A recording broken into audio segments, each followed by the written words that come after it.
guys, ngayon pag-aaralan natin yung One Friend na pinasikat ni Dancil. Meron na akong video nito dati guys, pero wala na yun kasi napakahina ng audio at hindi masyadong marinig.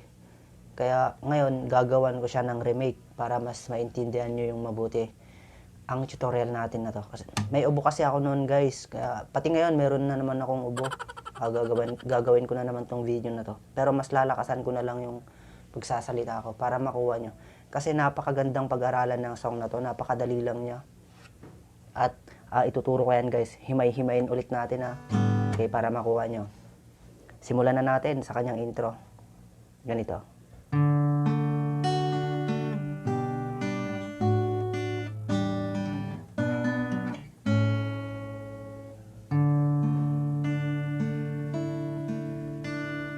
I always thought you were the best.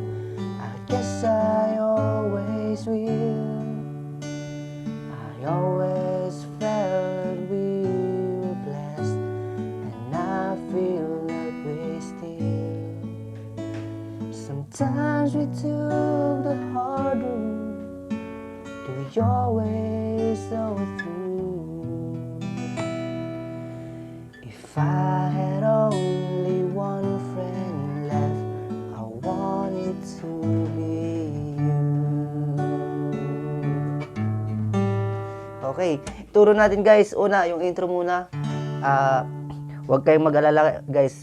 Mukha lang yun mahirap, pero napakadali lang yan. Kasi ituturo ko yan guys ng hinto-hinto tayo guys ha. Okay, simulan na natin. Ang chord nun ay D. Intro muna tayo guys ha. Okay, tinuloy ko ba kanina? Kinanta ko. Okay, ganito yung intro niya para kung naguluhan kayo. Tinuloy naman. Alin yung intro doon? Okay, ganito yung intro niya.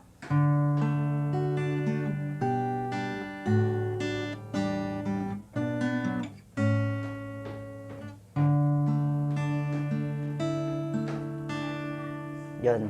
Ganun guys yung intro niya. Okay, simulan na natin. Una, dito muna tayo sa chord ng D.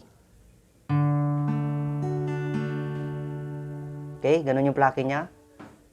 Okay, ganito. 4, 3, then 1, 2, 3. Okay, isa pa. 4, 3, 1, 2, 3. Yun, di ba? 4, 3 yun. Tapos 1, 2, 3. Yan, next chord doon ay ito, G over B. Yan. Itong dalawang string guys dito sa 3rd fret, yan. Yan yung ipangpipindot yung daliri guys ha. Yung hiniliit tapos yung ring finger. Tapos yung hintuturo, yon ipindot nyo ron sa 5th string ng 2nd fret. Yan. Bali base yan ng B o kaya B minor. Kaya G over B yan. Yan. Okay, ulitin natin from D. 4, 3, 1, 2, 3. Then, yan, G over B. Yan. Bale, sabay mong kakalabitin yung ito, yung mga napindot na string. Yan, 3. Okay? Yan. Diba? Sabay mong kinalabit yung 3 yon. Yung 5th string at 1 and 2 string, sabay mong kinalabit. Okay, isa pa. Mula sa D. Yon. Pagkatapos mong kinalabit ng sabay-sabay yung 3 string na yon, ay isunod mong kalabitin yung 2nd string. Yan, nakapindot pa rin yan. Tapos next chord ay magpo-position ka ng D. Yan, normal D. Pero yung kakalabitin mong bass ay yung bass ng A. Ang tawag dyan ay D over A. Yan. Bali, ang kinalabit mo naman ay sabay ay yung 5th string at yung 1st at 2nd string.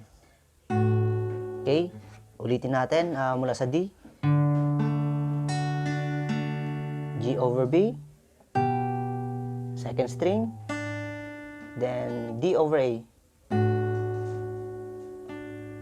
Okay? Bali, ganito siya.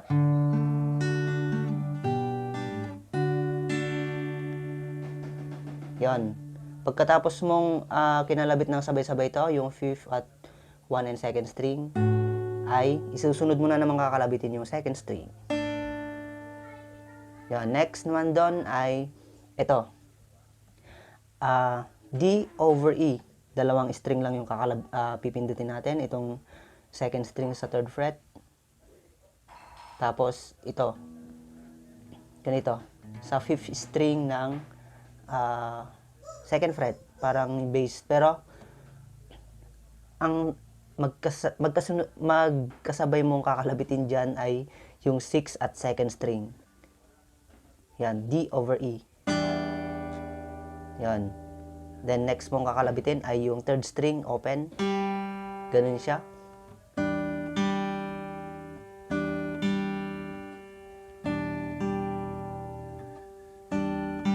Yan. Okay? From the top.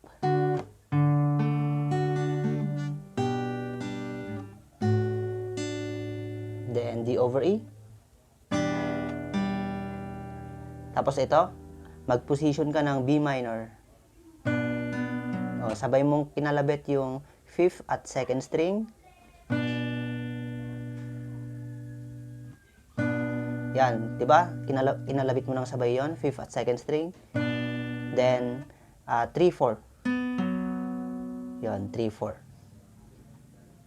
Kalabitin mo yung 3/4 na string pagkatapos ng sabay ito. Ganun yung tunog niya. Yan. Then 3/4. Tapos A. Yan. Yan. Sa A naman ay sabay mo lang kinalabit yung 5th string at yung 2nd at 3rd string. Okay, all in all guys, ulitin natin, buuin natin lahat.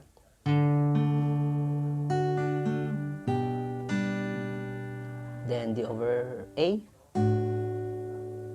D over E, then B minor, A.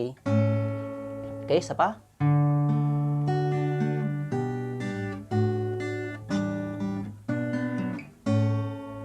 Okay, tapos yung last ay yung ganito.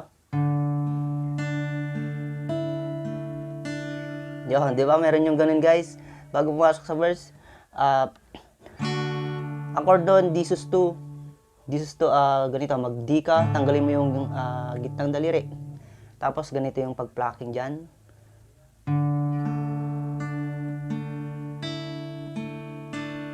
Four, 3, 2, 3, 1.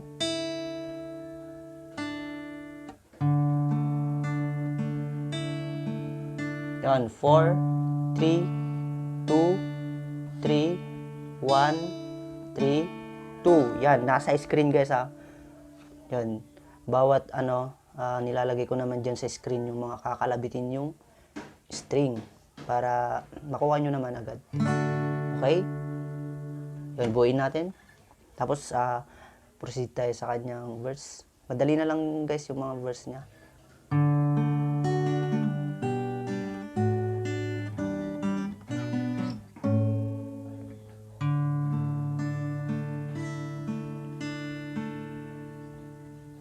Then verse, I always thought you were the best.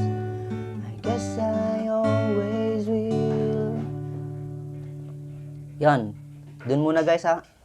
Ang chords nun, parang yung intro kanina, D. I always thought you. Then G over B, yung tinuro ko kanina. You were the. Then D over A. The best. Yan. Tinuro ko naman na guys, itong mga chords na to. The best. And G, I guess I. A, always. Tapos D. Okay, ulitin natin. I always thought you were the best. I guess I. Then A, always. D, will. Then D ulit. I always felt that we were blessed. And I feel that way still. Okay, ang chords nun, D, I always felt that we, G over B, we were, D over B, D over A, best. Then E minor at A, and I feel that way still, A. Yun guys. Nakuha nyo ba? Ulitin natin guys ha. Pagsamahin natin yon. I always thought you were the best. I guess I always will. I always felt that we were blessed. And I feel that way still. Yan, ganun lang guys ha. Yung kanyang verse. Napakadali lang, di ba? Lilipat-lipat mo lang agad. Medyo mabilis lang, pero tinuro ko naman yung mga chords na gagamitin doon. Tapos next doon ay ito. Sometimes we took the hard route. Do you always saw it through? Yun, bali yun guys. Yung part na yun ay yun yung refrain. Okay? Ang chords nun, B minor, tapos F sharp minor, G, then E minor.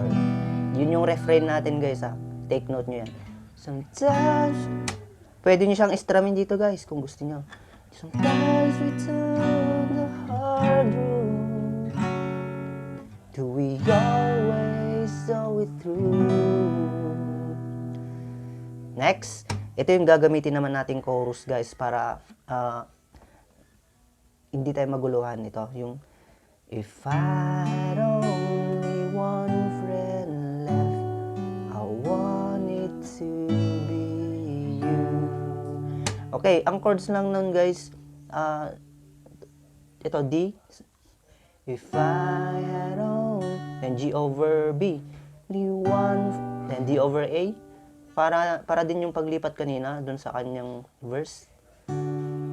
If I had only one friend, D over A, E minor, I want it, then A to be D, you. Okay, isa pa. If I had only one friend left, I want it to be you.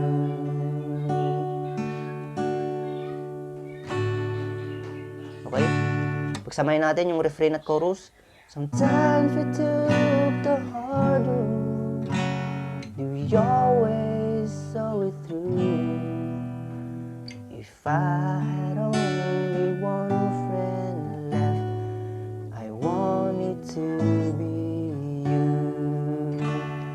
Pwede nyo istramin yun guys kung gusto nyo. If I had only one friend left, I want it to be you. Yon. Bago pumasok sa second verse guys, kalabitin nyo yung third string open lang. Tapos, kung gusto nyo, idagdag nyo rin to. Tong fourth string dito. Dito guys, sa fourth fret. Third string open, tapos fourth string dito. Yon. Tapos, ulitin mo yung mga chords ng second verse kanina. Sometimes. Sige, strumin natin guys ha. Maganda yan, strum, pwede rin. Sometimes the world was on our side. Sometimes it wasn't fair. Sometimes it wasn't fair. Sometimes we built a helping hand. Sometimes we didn't care. Yan, tapos refrain ulit. 'Cause when we were together, made a dream come true. Yon, tas chorus. If I had only one friend left, I want it to be you.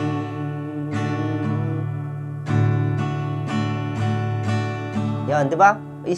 Kasi lalarga na dun yung kanyang, tawagin natin yung guys, yung na bridge ha. Ito. Someone who understands me, knows me inside out, has been together, believe without a doubt, that I can move mountains, someone to tell it to. Yon, ganyan yung bridge niya guys ha. Ang chords nun, ganito, B minor, F sharp minor, No, G, A, D. Yun. Tignan nyo guys ha. Balit 3 times yung uulitin yun. One wants me, knows me inside out. Okay? Held this thing together, live without a doubt. Okay, isa pa. That I can move a mountain, someone to tell it to. Yan. 2 times yun lang palang inulit dun guys kasi E minor na to dito sa last. Someone to tell it to. Then tapos chorus. If I had only one friend left, I want it to be you. Yan, di ba? Ang next dun, parang uulitin mo na naman ata yun. Yung someone who understand me. Okay, di ulitin natin, di ba? Someone who understand me, knows me inside out, helps keep me together, lives without a doubt. And I can move a mountain, someone to tell it to. Yun, tapos outro niya guys, yung chorus. If I had only one friend left, I want it to be you.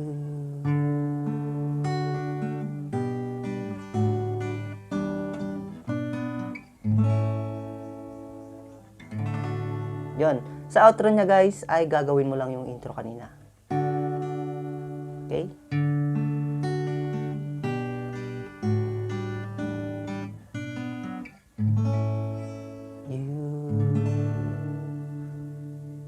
Okay, ayos ba guys? Diyan naman sa screen yung mga chords niya. At sana natutunan nyo. Ito yung remake niya. Yun lang guys, shoutout nga pala kay, hindi ko pa na-shoutout tong ating kaibigan si Michi, Tigerfield TV. Master, shoutout sa'yo. Yun lang guys, salamat, bye-bye.